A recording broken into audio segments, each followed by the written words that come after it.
안녕하십니까? 누구세요? 안녕하세요. 저희는 선생님께서 지난주에 추석하셨던 화성교회 손현선 집사입니다. 네, 들어오세요. 감사합니다. 이쪽으로 앉으세요.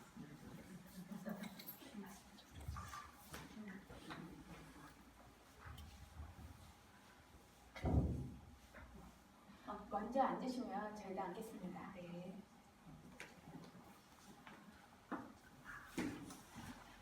이렇게 시간을 내주셔서 감사합니다. 이분은 이민수 권사님이시고요. 이분은 전상희 집사님이십니다. 지난주에 저희 교회 출석하셨다는 말씀을 듣고 꼭 한번 찾아뵙고 싶었습니다.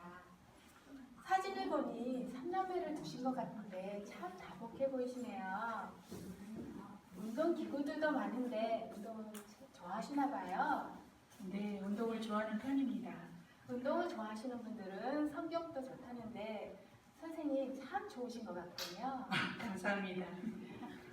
선생님 이전에 교회 다녀보신 적 있으세요? 네, 어렸을 때 한두 번 가본 적이 있고요.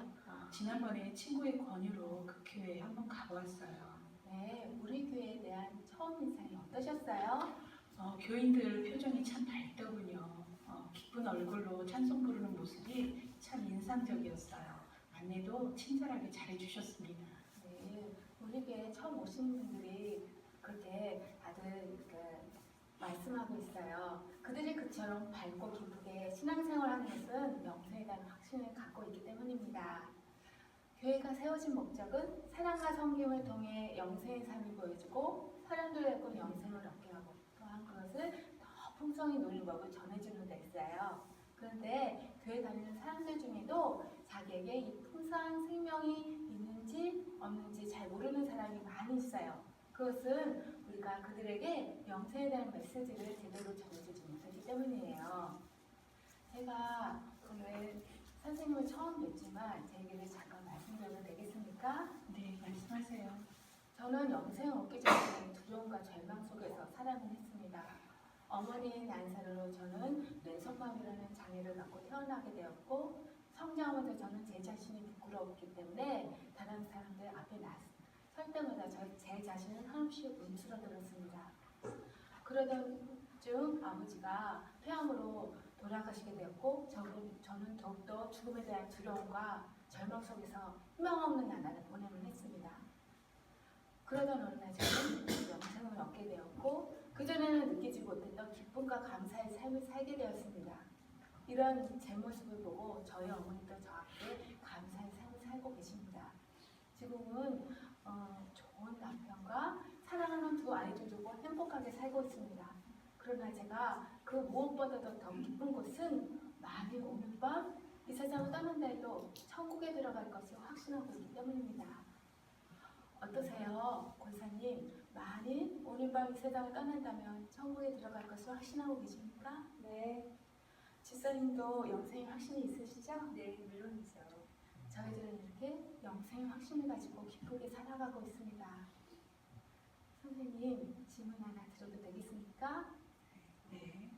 선생님이나 저나 이 세상 어느 누구도 언젠가는 이 세상을 떠나게 되어 있는데요. 만일 오늘 밤 이 세상을 떠난다면 천국에 들어갈 것을 확신하고 계십니까? 자신이 없는데요. 네, 그러시군요. 저도 영생 얻기 전에 그랬어요. 그런데 성경을 보면 내가 너에게 이것을 쓰는 것은 너의 꼭 너에게 영생이 있다는 것을 알려주기 위함이라고 말씀하고 있습니다. 성경에 기록된 목적은 바로 우리에게 영생이 있다는 것을 알려주기 위함이죠. 그럼 제가 영생 얻은 것을 어떻게 알게 되었는지 선생님도 어떻게 하면 그것을 알수있는지 말씀드려도 되겠습니까? 그러면 제가 질문 하나만 더 드리겠습니다. 선생님, 만일 오늘 밤 이 세상을 떠나 천국문 앞에 섰는데 그때 하나님이 선생님에게 내가 너를 나의 천국에 들어오게 할 이유가 무엇이겠느냐 하고 물으신다면 어떻게 대답하시겠습니까? 무슨 말씀이신지 잘 이해가 되지 않는데요. 사람이 어떻게 하면 천국에 들어갈 수 있다고 생각하시는지요? 저는 나름대로 성실히 살았고 남을 위해 선한 일을 했기 때문이라고 말씀드릴 것 같아요. 네, 그러니까 선생님은 나름대로 성실히 살았고 남의 선한 일을 했기 때문이라고 말씀하시겠다는 것이죠? 네, 맞습니다. 기쁜 소식을 전해드릴 수 있겠군요. 그 기쁜 소식은 천국의 영생을 값없이 주시는 하나님의 선물입니다. 성경에 보면 하나님의 은사는 그리스도 예수 우리 주 안에 그 영생이라고 말씀하고 있습니다. 사실 우리가 살면서 생명이 필요한 밝은 햇빛, 공기, 물 등은 다 선물로 거저받았습니다. 그같이 천국의 영생도 하나님이 우리에게 값없이 선물로 주신다는 것입니다. 그러므로 천국은 돈이나 공로나 자격으로 오는 것이 아닙니다. 성경에 보면 너희는 그 은혜에 의하여 믿음으로 말미암아 구원을 받았으니 이것은 너희에게서 난 것이 아니요 하나님의 선물이라. 행위에서 난 것이 아니니 이는 누구든지 자랑하지 못하게 함이라고 말씀하고 있습니다. 만일 선생님의 친한 친구가 선생님에서 값진 선물을 가져왔는데 선생님이 지갑을 꺼내어 선물값을 지불하려 한다면 친구에게 얼마나 모욕적인 행동이 되겠습니까? 선물은 값없이 받아야 합니다. 단 조금이라도 값을 지불하려 한다면 그것은 더 이상 선물이 아니죠. 천국 영생도 이와 마찬가지입니다. 그렇다면 하나님은 왜 천국 영생을 우리에게 선물로 주셔만 할까요? 그것은 성경이 인간에 대해서 말씀하고 있는 것을 이해할 때 좀 더 분명히 알 수 있습니다. 인간은 죄인입니다. 성경에 보면 모든 사람이 죄를 범하였으며 하나님의 영광이 이르지 못하더니라고 말씀하고 있습니다. 흔히 죄라고 하면 우리는 강도나 살인, 도적질, 간음 등을 생각하지요. 그러나 성경에서는 죄를 이렇게 정의하고 있어요. 남을 속이거나 화를 내는 것처럼 하지 말아야 할 것을 하는 것만이 죄가 아니라 부모를 공경하지 않거나 이웃을 메모같이 사용하지 않는 것처럼 해야 할 것을 하지 않는 것도 역시 죄예요. 또한 죄는 행동으로만 지는 것이 아니라 교만, 정욕, 미움, 탐심, 시기, 질투, 거짓말처럼 마음속에 품고 있는 생각과 말로도 짓게 되지요. 그러나 무엇보다도 하나님은 하나님으로 믿지 않는 것이 가장 큰 죄라고 성경은 말씀하고 있습니다. 이런 기준으로 볼 때 선생님은 하루에 몇 번 정도 죄를 짓는다고 생각하세요?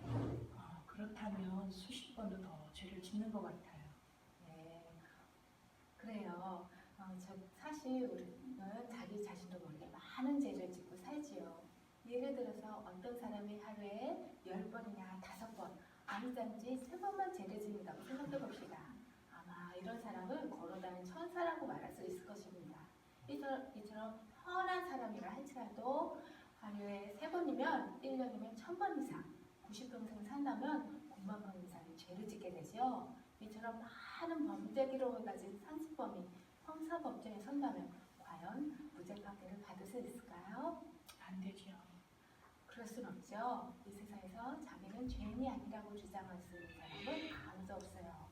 그러므로 죄인은 자신을 구원할 수 없습니다. 성경에 보면 하늘에 계신 너희 아버지의 온전하신 것 같이 너희도 온전하라고 말씀하고 있습니다. 우리가 선행으로 천국에 들어가길 원한다면 하나님의 표준에 도달해야 돼요. 하나님의 표준은 온전하라는 것이에요. 그러나 이 세상에서 하나님의 표준에 도달할 수 있는 사람은 단 한 사람도 없습니다. 만일 제가 싱싱한 계란 5개에 썩은 계란 1개를 섞어서 선생님에게 드린다면 그것을 기쁘게 드실 수 있을까요? 아니요, 먹을 수 없죠. 그래요. 그것을 기쁘게 먹을 사람은 아무도 없어요. 이처럼 조금이라도 부패한 생각과 행위가 있는 한 온전하신 하나님은 우리를 기쁘시게 받으실 수 없습니다. 성경은 누구든지 온 율법을 지키다가 그 하나를 범하면 모두 범한자가 되나니라고 말씀하고 있습니다. 사람들은 자신들의 삶 속에서 선한 것들이 많다고 생각하지만 성경에 보면 어떤 길은 사람이 보기에 가르나 피의 경우는 사망의 길이라고 말씀하고 있습니다. 이제 우리가 자신의 선행으로는 천국에 들어갈 수 없는지 그 이유를 아시겠죠? 그것은 성경이 하나님에 대해서 말씀하고 있는 것을 이해할 때 좀 더 분명히 알 수 있습니다. 하나님은 사랑이시라고 말씀하고 있습니다. 성경에 보면 그 자비로우신 하나님 또한 의로우시다라고 말씀하고 있습니다. 하나님은 또한 의로우시기 때문에 우리 죄를 반드시 벌하심을 합니다. 성경에 보면 벌을 면제하지 아니하고 보응하라고 말씀하고 있습니다. 어떤 부장 강도가 운명을 사다가 현장에서 붙잡혔습니다. 그 강도는 아무도 해치지 않았고 돌도 다 그렇다고 해서 판사가 그 강도를 풀어준다면 그를 공의로운 판사라고 할 수 없겠죠. 이 세상의 판사도 법의 기준 때문에 범법죄를 벌하면 한다면 하물며 의로우시고 거룩하신 하나님은 얼마나 더 우리 죄를 벌하셔만 할까요? 성경이 벌받을 자를 결단코 면제하지 아니하는 이 말씀이가 바로 여기에 있습니다. 하나님은 자비로우셔서 우리를 벌하시는 것을 원치 않으시지만 하나님은 또한 의로우시기 때문에 우리 죄를 반드시 벌하셔야만 하는 이 문제를 예수 그리스도 안에서 해결하셨습니다. 예수 그리스도는 무한하신 참 하나님이신 동시에 참 인간이십니다. 성경에 보면 태초에 말씀이 계시니라. 여기서 말씀은 예수님을 가리키죠. 이 말씀이 하나님과 함께 계셨으니 이 말씀이 곧 하나님이십니다. 말씀이 육신이래요. 예수님이 육신인데요. 우리 가운데 거하시네. 우리가 그의 영광을 보니 아버지 독생자의 영광이요 은혜와 진리가 충만하느라고 이렇게 예수님을 증거하고 있습니다. 또한 예수님의 제자 도마는 부활하신 예수님을 보고 놀라 소리쳐 말하기를 나의 주님이시오 나의 하나님이시다 라고 고백하였습니다. 그렇다면 예수 그리스도가 이 땅에 오셔서 하신 일은 무엇일까요? 예수 그리스도는 우리를 위하여 완전한 삶을 사시고 우리 죄값을 대신 치르시고 우리에게 천국 영생을 선물로 주시기 위하여 십자가에 죽으시고 부활하셨습니다. 이것이 저희 삶을 아주 상세히 기록해둔 책이라고 생각해 봅니다. 여기는 제가 태어나서 지금까지 지은 모든 제 마음에 시작한 모든 생각, 제가 모든 말과 모든 행위가 낱낱이 기록되어 있습니다. 성경은 언젠가는 이 책이 하나님 앞에 펼쳐지게 되고 제가 행한 대로 심판받게 될 것을 말씀하고 있습니다. 그런데 여기에 문제가 있습니다. 바로 이 책에 기록된 죄가 문제입니다. 하나님은 저를 사랑하시지만 저의 죄는 위협해서 반드시 벌하셔야만 합니다. 이 문제를 해결하시기 위해서 하나님은 그 사랑하신 아들 예수 그리스도를 이 세상에 보내셨습니다. 성경에 보면 우리는 다 양 같아서 그릇 행하여 각기 제 길로 갔거늘 여호와께서는 우리 모두의 죄악을 그에게 예수 그리스도에게 감당시키셨다라고 말씀하셨습니다. 하나님이 위하신 저의 모든 죄가 그의 사랑하신 아들 예수 그리스도로 옮기셨습니다. 예수님은 친히 십자가에 달려 그 자신의 몸으로 우리 죄값을 대신 감당하셨습니다. 십자가에서 우리 죄값이 다 치러졌을 때 예수님은 다 이뤘다라고 말씀하셨습니다. 범죄한 우리의 모든 죄값을 예수님 대신 다 갚아주신 것입니다. 그리고 예수님은 사흘 만에 부활하셔서 우리에게 천국 영생을 선물로 주시려 승천하셨습니다. 지금 예수님은 우리에게 영생의 선물을 주시고자 합니다. 그렇다면 우리가 이 영생의 선물을 어떻게 하면 받을 수 있을까요? 글쎄요, 잘 모르겠는데요. 이 선물은 믿음으로 받습니다. 믿음은 천국 문을 여는 열쇠입니다. 여기 열쇠 꾸러미가 있습니다. 이 열쇠들은 비슷해 보이지만 저희 집 현관문을 열 수 있는 것은 이것 한 가지뿐입니다. 마찬가지로 천국 문을 여는 받은 열쇠는 구원받는 참 믿음뿐입니다. 그러나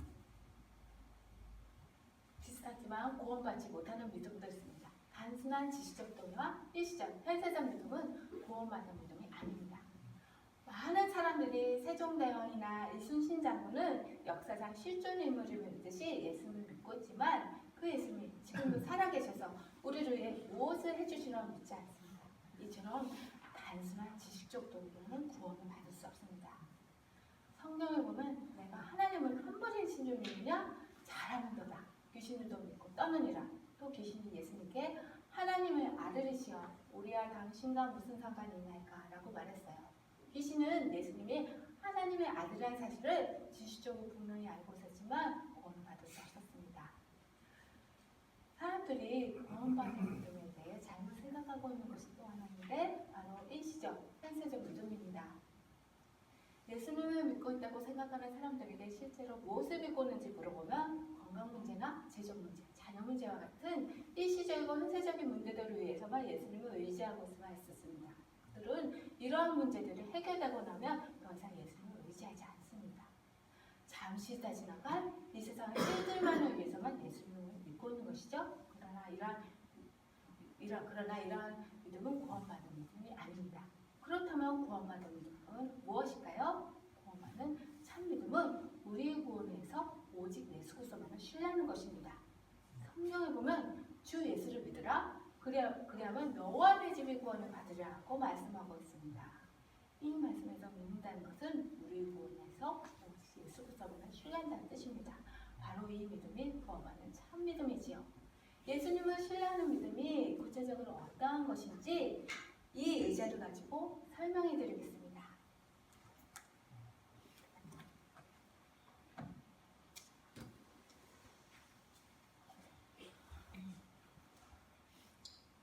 선생님, 이 의자가 여기 있다는 것을 믿으시죠? 네.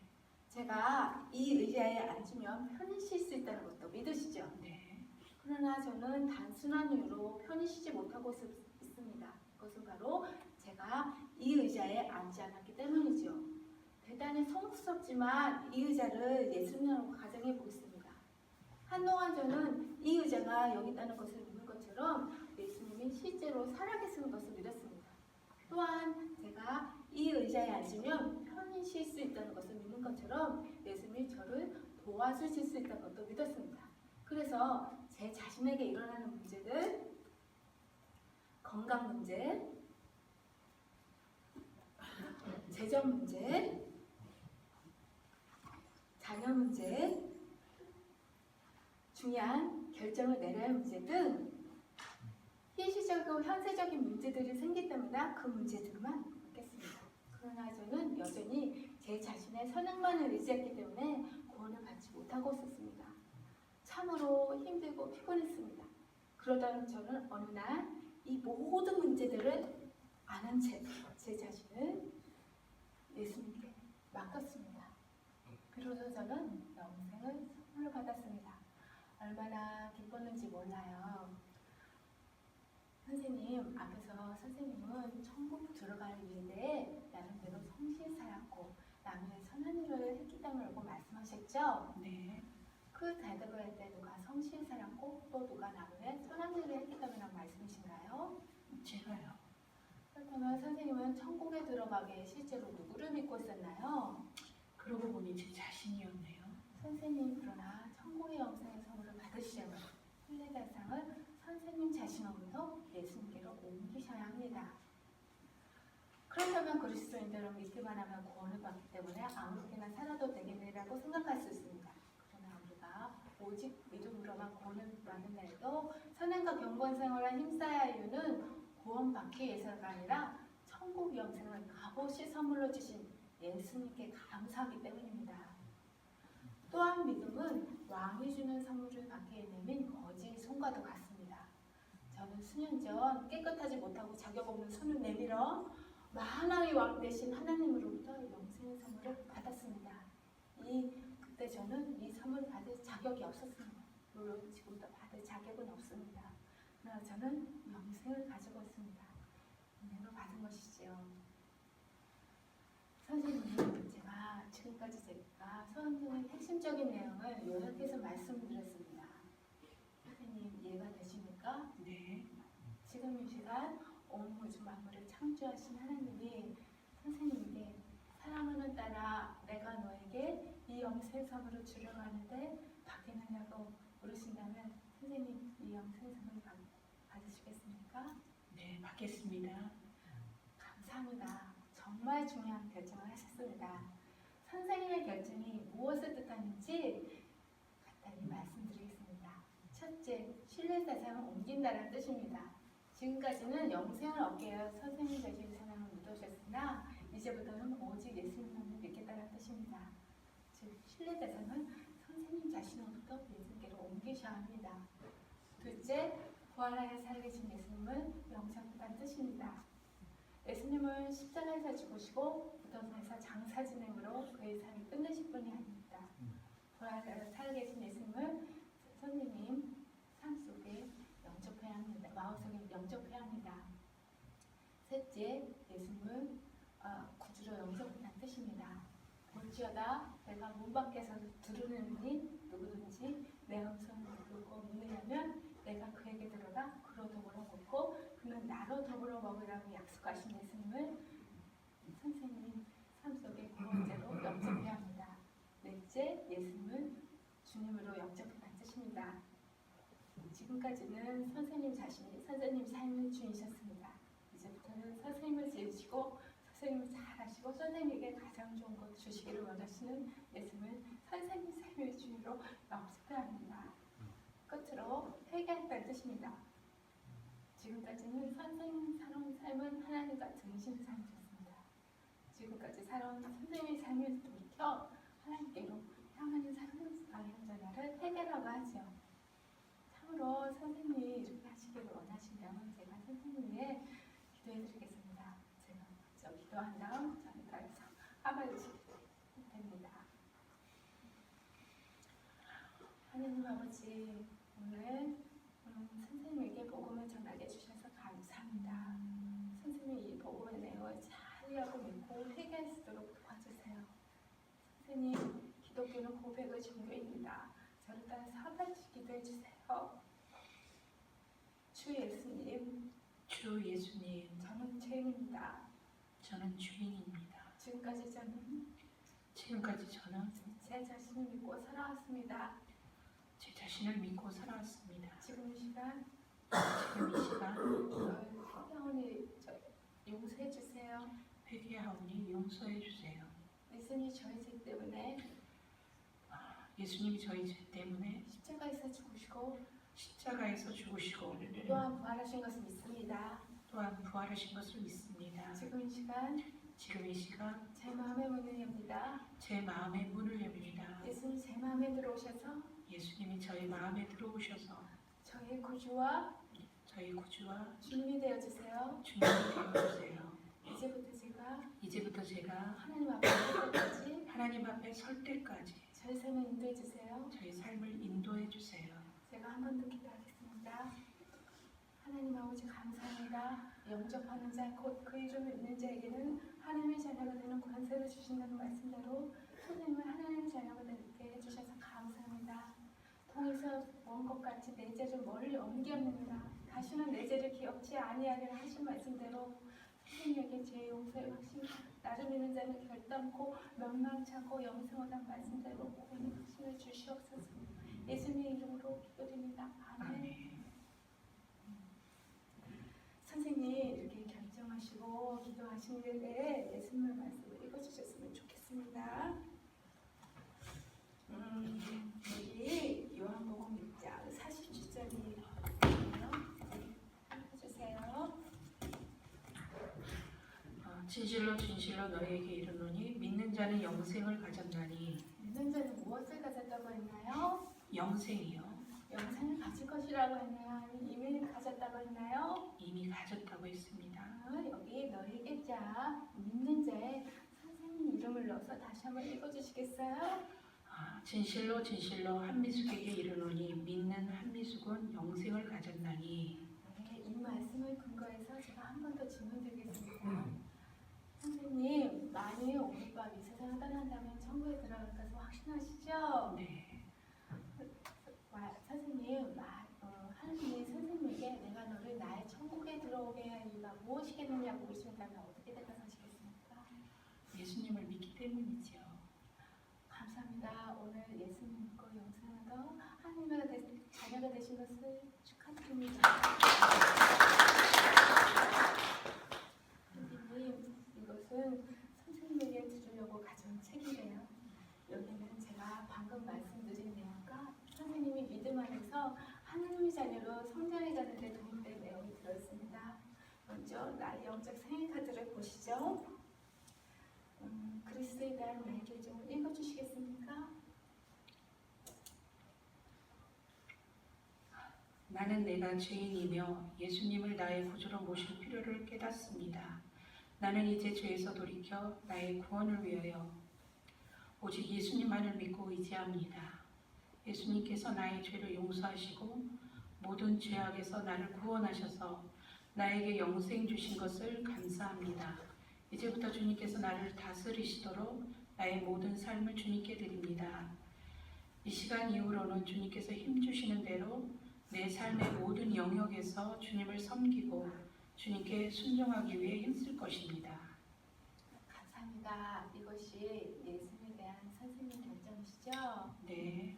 네, 오늘 날짜를 쓰시고 선생님 설명을 해주세요. 저도 증인으로서 설명하겠습니다.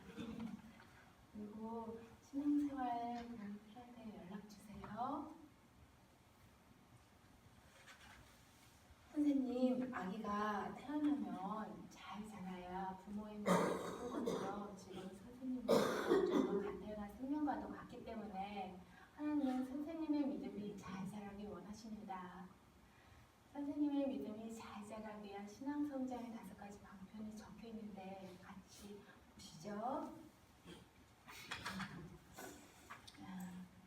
첫째, 성경 지난 교시를 읽어주시겠습니까? 신약 성경 요한복음부터 시작하여 매일 한 장씩 읽으십시오. 성경은 영혼의 양식입니다. 우리가 밥을 잘 먹어야 몸이 건강하듯이 성경을 매일같이 읽을 때 우리의 영혼 또한 건강해지죠. 제가 요한복음을 한 권 드리고 가겠습니다. 하루에 매일 한 책씩 읽어보세요.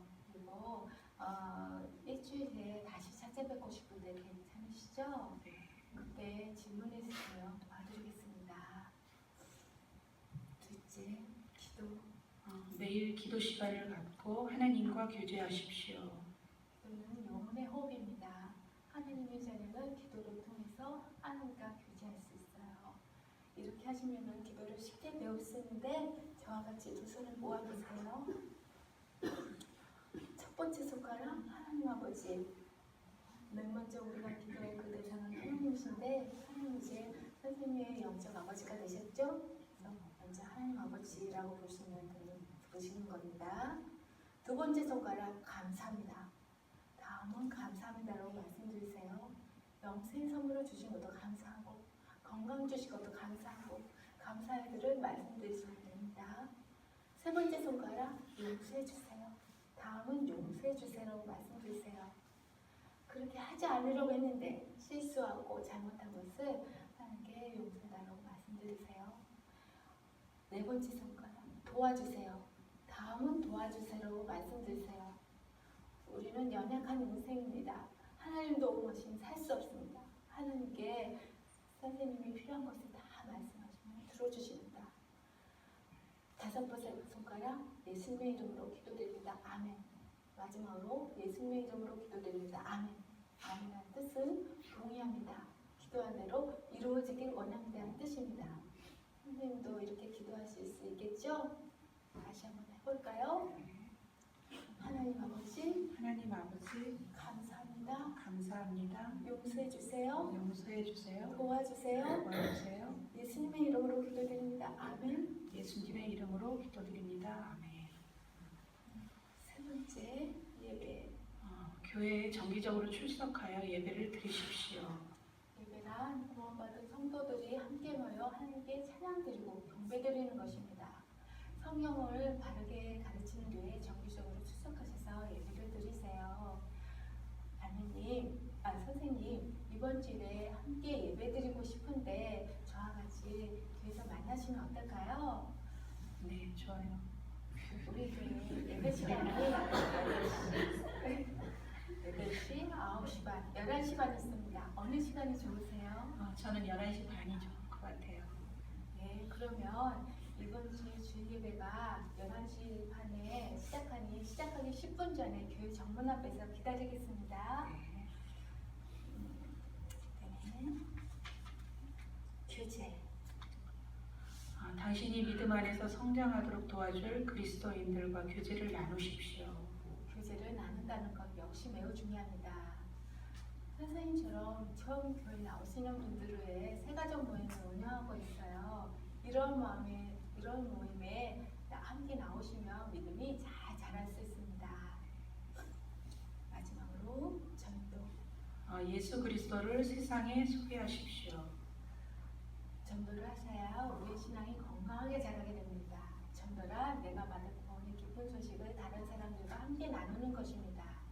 하나님의 구원의 역사는 믿는 사람이 안 믿는 사람에게, 예수님을 아는 사람이 모르는 사람에게 전함으로 이루어지고 있습니다. 혹시 오늘 들으신 기쁜 소식을 전하고 싶은 분이 있으십니까? 친한 친한 친구가 있는데 어떻게 전해야 될지 잘 모르겠어요. 전하는 게 어려우시면 저희가 도와드리겠습니다. 그분 외에도 이 소식을 전하고 싶은 분이 더 있으시면 저에게 연락 주십시오. 저희가 함께 방문해서 이 소식을 전해드리겠습니다. 네, 감사합니다. 그러면 이번 주일에 함께 예배드릴 것을 약속드리고요. 이렇게 오랜 시간 저희 이야기를 끝까지 들어주셔서 감사합니다. 감사합니다. 제가 잠시 기도하겠습니다. 하나님 아버지, 오늘 선생님과 귀한 교제를 나누게 해주셔서 감사합니다. 선생님이 앞으로 믿음이 건강하게 자랄 수 있도록 도와주세요. 이번 주일에 만나 예배를 속에 기쁨이 넘치게 해주세요. 예수님 이름으로 기도드립니다. 아멘.